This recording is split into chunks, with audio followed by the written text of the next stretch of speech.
Australia के 2015 world cup जीते हुए कप्तान माइकल क्लार्क कह रहे हैं कि ये सब देखकर पर्थ में इंडिया के हाथों ऑस्ट्रेलिया की हार देखकर बहुत दुख हुआ। उन्होंने बोला कि मैंने ये सीरीज शुरू होने से पहले ही प्रेडिक्ट किया था कि जसप्रीत बुमराह टफ टाइम दे सकते हैं। वो एक मुकामी चैनल के टीवी शो में बैठे हुए थे।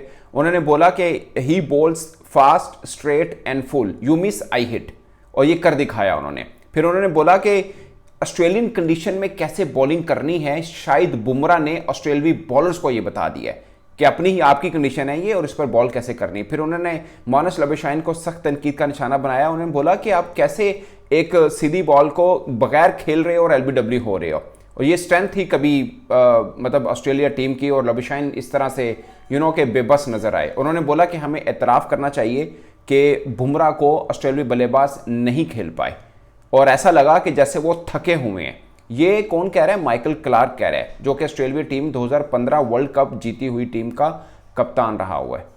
उनके जो अल्फाज थे वो बड़े मतलब वो नज़र आ रहा था कि एक साबिक कप्तान अपनी टीम को बुरी तरह हार के बाद किस तरह से दुखी हुआ है, हार्ट ब्रोकन हुआ है। और आप सोचिए, मैं कम से कम इमेजिन नहीं कर रहा था कि ऑस्ट्रेलिया कभी हारेगा तो उस पर इतने तनकीद होगी, इतने उनके लेजेंड्स इतने बोलेंगे। आप एलन बॉर्डर को उठा के देखें, आप एडम गिलक्रिस्ट को देखें, रिकी पॉन्टिंग को देखें, अब माइकल क्लार्क को देखें, सब यूं हो रहे हैं कि हमारी टीम को हो क्या गया। दरअसल ये हार नहीं है, ऐसा लगा कि जैसे ऑस्ट्रेलिया कोई BC लेवल की टीम है, कोई कि ऑस्ट्रेलिया ही नहीं है जो इंडिया के सामने खेल रही है। अगरचे चर्चा हो रहा है इंडिया की जीत का, पर्थ का, मगर जो खास चीज़ है वो जसप्रीत बुमराह की बॉलिंग है, जिसके ऊपर हर बंदा बात कर रहा है कि वो ये कैसा बॉलर है जो ऑस्ट्रेलिया को उसी की सरजमीन में खेलने नहीं दे रहा, किसी एक बल्लेबाज को नहीं खेलने दे रहा। वो बल्लेबाज जो अटैकिंग खेलने की और टेस्ट के अंदर भी अटैकिंग खेलने का खास मुकाम रखते हैं कि हम तेज़ खेलते हैं, हम नर्व बहुत स्ट्रॉन्ग है, मेंटली तौर पर बहुत स्ट्रॉन्ग है, मगर जसप्रीत बुमराह के सामने सारे राज खुले हैं कि कोई भी बड़ा बॉलर एक अच्छी हार्ड लाइन के ऊपर बॉल करके इनको भी नाको चने चबवा सकता है, जो कि जसप्रीत बुमराह ने पर्थ के मैदान पे किया। अब अगर चाहे थोड़ा सा लंबा गैप है, 6 दिसंबर को एडिलेड के मैदान में दूसरा टेस्ट मैच शुरू होना है, और ये बात मैंने पहले जो कल व्लॉग किए थे उसके अंदर भी मैंशन की थी कि दूसरे टेस्ट मैच का आगाज़ ये बताएगा कि ऑस्ट्रेलियाई क्रिकेटर्स ने बुमराह की तैयारी कैसे कर रखी है। मुझे नहीं लगता कि ऑस्ट्रेलियाई क्रिकेटर्स कहीं भी पूरी टीम इंडिया की तैयारी करेंगे। अगर चाहे जायसवाल अच्छा खेले, विराट कोहली बहुत अच्छा खेले, बट मुझे लगता है उनके लिए सबसे बड़ा दर्द सर जसप्रीत बुमराह हैं, जिनका आंसर उनको ढूंढना होगा, क्योंकि दोनों इनिंग्स में नाकामी हुई है उनको। हेजलवुड ने प्रेस कॉन्फ्रेंस हुई, उनसे सवाल हुआ, उन्होंने बोला कि आप बल्लेबाजों से पूछें, क्योंकि वो ये कहना चाह रहे थे कि 150 पर हमने तो आउट कर लिया था इंडिया को, हमें 104 पर आउट हो गया। 150 पर आउट करने के बावजूद 46 की लीड मिली टीम इंडिया को फर्स्ट इनिंग में। अगरचे उसके बाद इंडियन बैटर्स बड़ा शानदार खेले, खासकर KL राहुल और जायसवाल ने 201 रन की पार्टनरशिप लगाई, और टीम इंडिया उसके बाद पीछे मुड़ के नहीं देखा। फिर विराट कोहली ने 100 किया, नीतीश रेड्डी छोटी इनिंग खेले, तगड़ी वो भी खेले, और अपनी हिस्ट्री का इंडिया ने ऑस्ट्रेलिया को ऑस्ट्रेलिया के अंदर हराने का एक अपना रिकॉर्ड बनाया कि इतने बड़े मार्जिन से ये ऑस्ट्रेलिया को कोई हरा के गया, वो भी पर्थ के मैदान पे। हमें महज एक मैच का लग रहा है, बट ऑस्ट्रेलिया में देखें, उनके साबिक क्रिकेटर्स को देखें, वो साबिक क्रिकेटर जो जब वो वर्ल्ड चैंपियन बने थे 2023 में, एयरपोर्ट पे लेने कोई नहीं आया था, कोई फैन नहीं थे, कोई कुछ नहीं थे, मगर अब साबिक क्रिकेटर्स के आप इंटरव्यूज सुने, आप उनकी खबरें पढ़ें।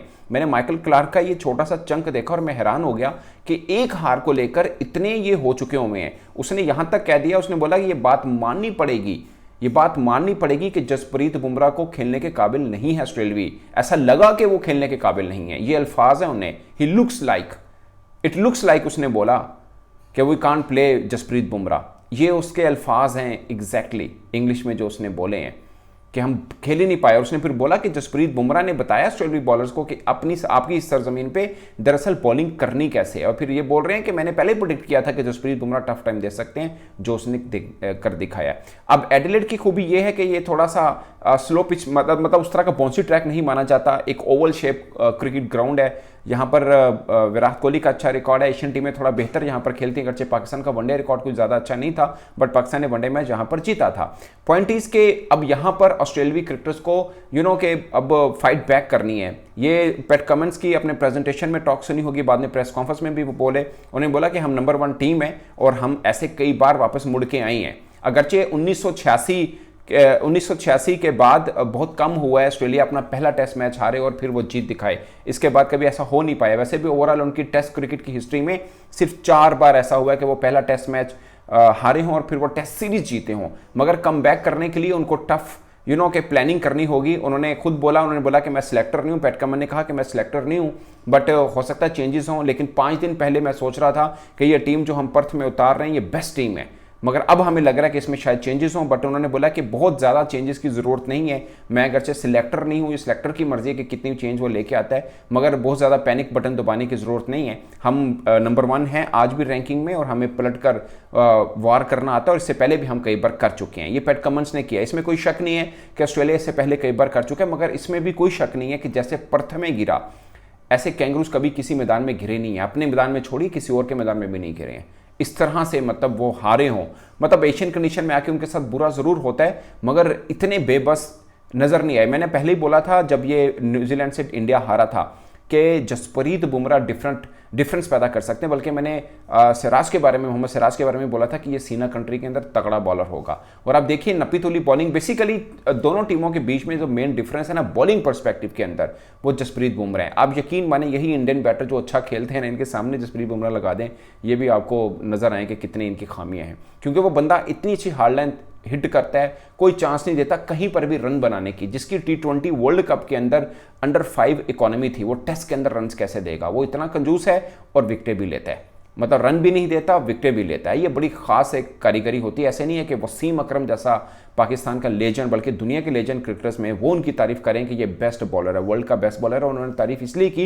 उन्होंने बोला जिस मर्जी फॉर्मेट में आप चलेंगे। और मैं भी ये बात करता हूँ, आप टेस्ट खेल रहे हो, वनडे खेल रहे हो, आप T20 खेल रहे हो, आप इंग्लैंड की कंडीशन में हो, आप ऑस्ट्रेलिया की कंडीशन में हो, आप एशियन कंडीशन में हो, आप अमेरिका में हो, वेस्ट इंडीज में, दुनिया की जिस मर्जी कंडीशन में हो, आपको डिफरेंट बॉलर लगेगा जसप्रीत बुमराह। और मैंने बाई चांस इनको 2023 एशिया कप से ही देखा, मतलब दोबारा जब वो आए, उससे पहले भी ऑफकोर्स देखा, बट जब इंजरी के बाद लगभग 1 साल से ज़्यादा टाइम पीरियड इंजर्ड रहे, उसके बाद जब आए तो एकदम डिफरेंट बॉलर लगे। पहले भी टफ बॉलर थे, इतना आसान नहीं थे, मगर इंजरी के बाद न जाने वो क्या कुछ करते रहे। वसीम अकरम ने कहा कि ऐसा लगा कि इंजरी के बाद जब वो खेले हैं तो लगा कि जैसे वो खेलते ही आ रहे हैं। और आप देखिए उनकी बॉलिंग बड़ी शानदार है। गरचे एशिया कप के बीच में सिराज ने बॉलिंग भी बहुत अच्छी की थी, खासकर आप अगर श्रीलंका के खिलाफ फाइनल उठा के देखें तो सिराज ने बड़ी ज़बरदस्त बॉलिंग की थी। मगर सिराज, शामी और ये बुमराह, ये ट्राइका इतना ज़बरदस्त बना था कि 2023 वर्ल्ड कप सबको इसमें नजर आया था। अभी इनके साथ, बुमराह के साथ शामी नहीं लगे हुए हैं। अगर शामी लगते हैं तो एक डिफरेंट टाइप का अटैक आपको नजर आएगा, क्योंकि शामी भी बड़े कैलकुलेटिव बॉलर हैं, वो हार्ड लाइन को हिट करते हैं, सीम पोजीशन उनका बहुत तगड़ा होता है, और टेस्ट के जेन्युइन जिसे बोलते हैं ना फास्ट बॉलर हैं। आपको मतलब मज़ा आता है उनकी बॉल को देखने के लिए। बड़ी कंट्रोवर्सी भी बनी जब वर्ल्ड कप 2023 में उनकी स्विंग देखी थी, तो पाकिस्तान के एक फॉर्मर क्रिकेटर ने जो चिप वाली बात की थी, उसका बाद में पाकिस्तानी क्रिकेटर्स ने उसकी खैर नेगेशन की। बट पॉइंट इस कि वो इतनी अच्छी स्विंग बॉल को करते हैं, वो अगर टेस्ट में इनके साथ हों तो शायद बुमराह आपको और टफ लगे। आपको लगेगा इससे ज़्यादा टफ क्या लगे, बट आपको लगे, क्योंकि साथ में भी अगर तगड़ा बॉलर होता है तो एक डिफरेंट आपको कि एक लुक नज़र आती है, ऑलरेडी जो मजबूत बॉलर होता है उसमें भी। बहरहाल मुझे लगता है कि हार्ड लेंथ हिट करने वाले बॉलर ओवरऑल आप देखें दुनिया की हर टीम में एक आधा आपको शायद मिलता है, जैसे पैट कमिंस हैं, वो भी एक लाइन को छोड़ते नहीं हैं। अगर आप पाकिस्तानी पर्सपेक्टिव में देखें तो मुझे लगता है कि हमारे पास जो टीम खेल रही है, जिसमें मिसाल के तौर पे नसीम, शहीन, हारिस रऊफ वगैरह हैं, शायद हार्ड लेंथ को बहुत ज़्यादा हिट नहीं करते। हमारे पास मोहम्मद अली बॉलर के बारे में कहा जाता है, मीर हमजा के बारे में कहा जाता है कि ये लाइन के बड़े पक्के, खासकर टेस्ट के अंदर खुर्म शहजाद अच्छे बॉलर हैं।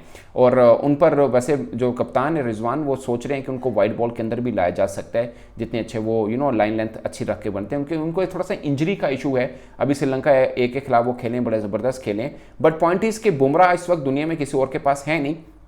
आप उनको रख के अपने किसी बॉलर्स के ऊपर बात करना शायद अच्छा। एक मज़े की बात है, हम लोग खुद पाकिस्तानी जो क्रिकेट फैंस थे, क्रिकेट जर्नलिस्ट थे, ये पहले जरा जिसे बोलते हैं ना तुलना करते थे या मुआजना करते थे कि जसप्रीत बुमराह वर्सेस शहीन। अब दुनिया का कोई बॉलर ऐसा नहीं जिससे कोई भी क्रिकेट फैन बुमराह के साथ कंपैरिजन करता हो। इतना डिफरेंस बुमराह ने पैदा कर दिया। अगरचे मैं ज़ाती तौर पर समझता हूँ कि पैट कमिंस एक तगड़ा बॉलर है, इसमें कोई शक नहीं है, मगर बुमराह इतना बड़ा डिफरेंस लगा गए हैं। वो T20, वनडे, टेस्ट हर फॉर्मेट में डिफरेंट बॉलर लगते हैं। मिसाल के तौर पे पैट कमिंस की बात की जाए, बड़ी अच्छी बॉलिंग की है, ओवरऑल भी उनका रैकेट उठा के देखें बहुत शानदार है, मगर टेस्ट के अंदर वो डिफरेंट नजर आते हैं, बट T20 के अंदर थोड़े डिफरेंट नजर आते हैं। वहाँ पे हल्का मार्जिन मिलता है, बट बुमराह को हिट करने का मार्जिन बहुत कम मिलता है। वर्ल्ड कप में मैं कई बार बात कर चुका हूँ कि सिर्फ 2 छक्के उस बंदे को पड़े थे। एक बाय द वे एक पैट कमिंस ने ही मारा था, और एक शायद किसी अमेरिकन बल्लेबाज ने उनको छक्का लगाया था, अदरवाइज किसी से छक्का नहीं खाया उसने। मतलब इतना वो जिसे बोलते हैं ना हार्ड लाइन हिट करने वाला बॉलर है। आप कभी उनको उठा के देखें वनडे के अंदर, T20 के अंदर एक ही लाइन के ऊपर आपको नजर आएंगे, वहीं से बॉल अंदर बाहर वो डाल रहे होंगे।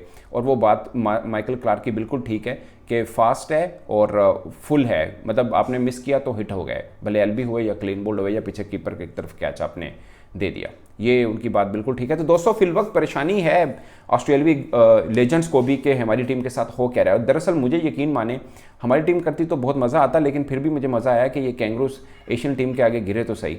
अदरवाइज़ ये मुझे मतलब इनकी जब पढ़ के देख लो ये हराते थे। खैर 2 बार इंडिया पहले भी लगातार टेस्ट सीरीज़ वहाँ पे जीत के आया, बट ओवरऑल रैकेट उठाकर देखें इंडिया पाकिस्तान के खिलाफ बहुत शानदार रिकॉर्ड है ऑस्ट्रेलिया का। खैर पाकिस्तान के खिलाफ तो बहुत ही शानदार है, हम लास्ट टाइम 95-96 में कोई टेस्ट मैच जीते हुए हैं। हालांकि हमारे पास बॉलिंग बहुत अच्छी थी, बट अनफॉर्चुनेटली जब हमारे पास अच्छी थी उनकी बैटिंग बहुत तगड़ी थी। Justin Langer, Hayden, Ponting, Marton, इनको आउट करना होता था, वसीम वकार, शुएब अख्तर को। बट फिर भी हम अपने टाइम पीरियड, अपनी क्रिकेट की बात करें तो सबसे सुनहरी दौर वही था हमारा, बट उस दौर में भी हम नहीं जीत पाए हैं ऑस्ट्रेलिया के अंदर। अभी एक मार्जिन था कि हम जीत सकते थे, हालांकि हमारी बहुत ही माठी टीम थी जो अभी 2023 में थे, बट हमने कैचेस छोड़े, हमने लू पुल बहुत दिए, जिसकी वजह से हम 2 मैचेस हारे, एक मेलबर्न वाला एक सिडनी वाला, अदरवाइज हम वो मैच भी जीत सकते थे। खैर दोस्तों वो एक हिस्ट्री हुई, अब ख्याल ही किया जा सकता है कि हम वो भी जीत सकते थे।